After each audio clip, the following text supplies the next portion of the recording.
I'm glad I didn't bring it because it's completely disintegrated. So I'm going to have to get a new one for this test tour. So I'll look like a first gamer out there. So should be something to look forward to.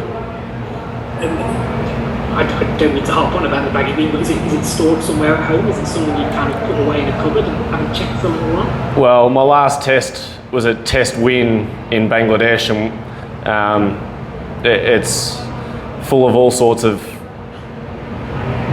different things, and it stayed in the little bag that we get. And I took it out last year and had a look at it, and it was deteriorating, and I thought that's not a good sign. And my wife took it out yesterday and said, I don't think I can bring this. It looked terrible. So I think when I get home, I'll see if I can get it fixed up and hopefully repaired. But it's not looking great at the moment. But it happens. Just one more, if I can. Did you think that this sort of scenario might be your best chance of getting back into the test team? Away conditions sort of suit your skill set. I know you've spoken about it a bit in the past. Did you think it was probably your best chance? Yeah, I think that the work I've done with the other side of my game as well, I think with the bowling, being able to contribute regularly with the ball has been something I've worked really hard on. And I've been lucky to have Sriram sort of follow me into different parts of the world. We were together at the IPL and we're able to work together there, and feel like I've got a really good grasp on how the ball's coming out of my hand, and that's been probably one of the key things that I've been able to work on. And I think with the batting, I just feel really comfortable with where my game's at the moment. I've been able to bat continually pretty well in these conditions, and my footwork's been reasonably crisp most of the time. And yeah, I'm certainly looking forward to the next couple of weeks. Thanks, Glenn. Cheers. Lockie. Thanks, Cole. Congratulations, Maxi, on making the squad. Just wondering, when's the last time you faced a red ball? Have you had much time to go down to the nets or wherever it might be in the Victorian setup to play a bit against the red ball?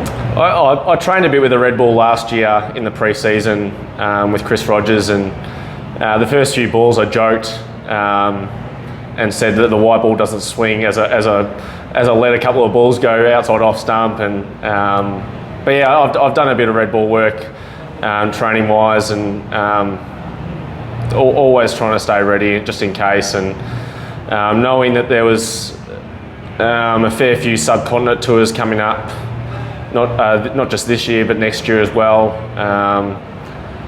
Just always getting ready just in case, and at some stage you think you might give up hope, but yeah, it was just so nice to get the tap on the shoulder, and I suppose have the faith that I can do the job for this team.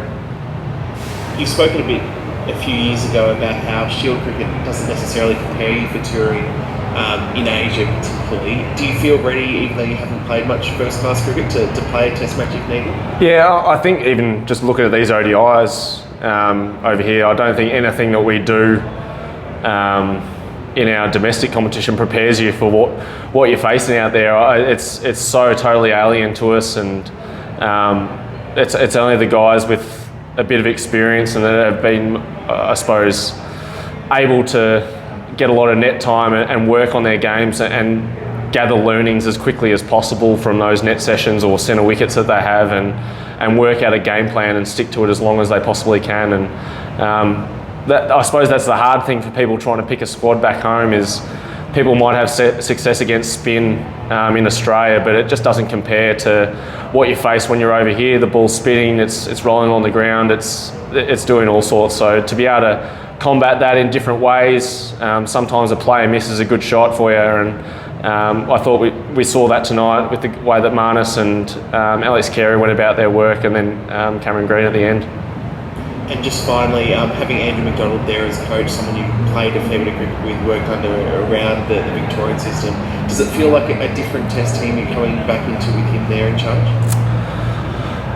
Yeah, it does. I think looking back to, when was it, 2017, I think Buff was still coach then. Yeah, Buff was coach, and yeah, it was I suppose a bit of a different side, and I think what I feel within this side is just unbelievable, I suppose, mates that we're playing together, and it's just fun cricket. It's fun playing with my good mates. There's so much love in the change room. There's so much backing from each individual player. There's so much support, and I'm not sure how much different that is, but I certainly feel it. I think as I've gotten older, and I suppose the amount of times I've sort of been in and out of squads and feel like there's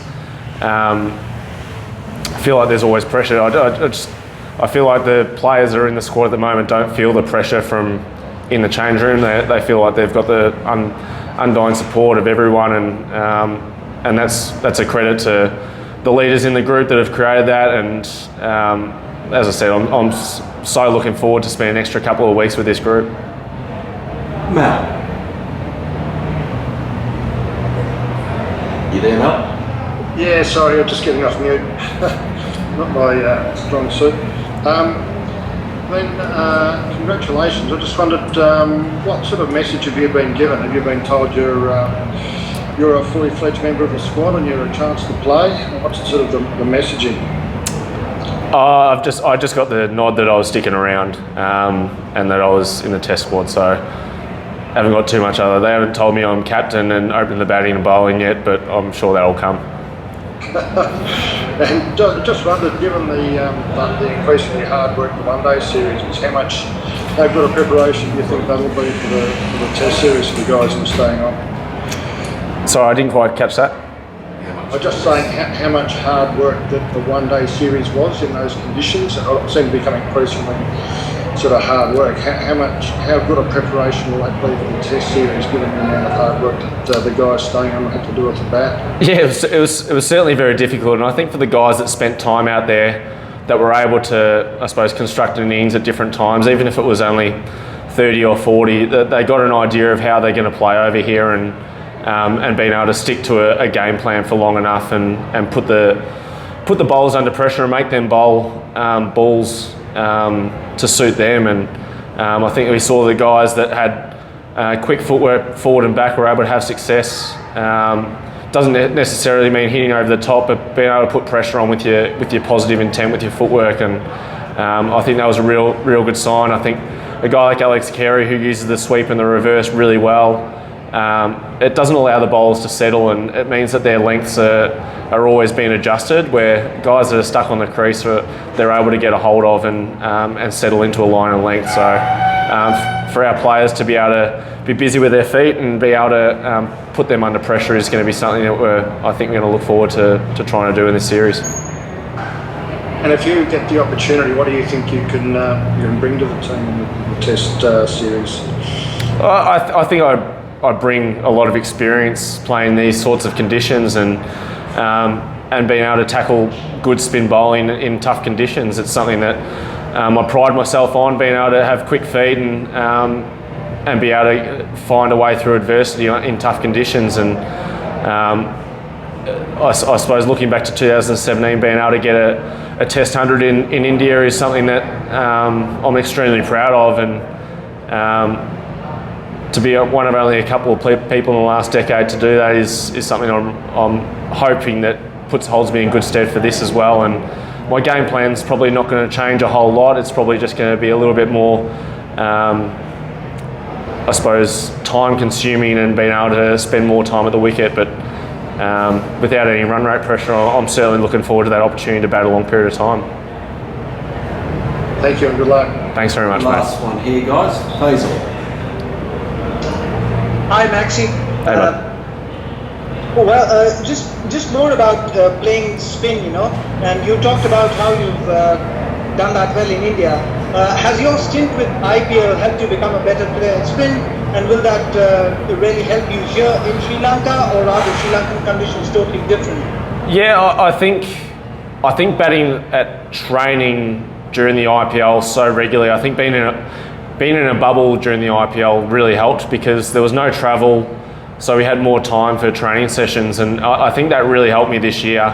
The training wickets were extremely tired with a lot of teams being on them. They were spinning big, they were inconsistent, and it was brilliant practice. And to be able to hone a game plan against that sort of stuff and work and try and work out things on the go is something that I really enjoyed practicing over there. And I didn't miss too many sessions during the IPL where there was an opportunity to try and come up with different game plans, and it wasn't necessarily reverse sweeps or sweeps. It was trying to pick up line and length as quick as I could and get my footwork as crisp as possible, and that certainly held me in good stead coming into this series. And yeah, it's going to be something that I'm looking to obviously to hone in with the Red Bull stuff starting in a couple of days. Thanks, Maxi. Looking forward to see you in Lanka. Thanks very much. That was the last one there, guys. So just a reminder that it's embargo this press conference to 3 p.m. Australian time tomorrow, being Saturday. If we could all respect that embargo, that would be appreciated. Thanks to Glenn Maxwell for joining us this evening, and thanks to everyone. We'll catch up with you later. Thank you. Thanks, guys. Recording stop.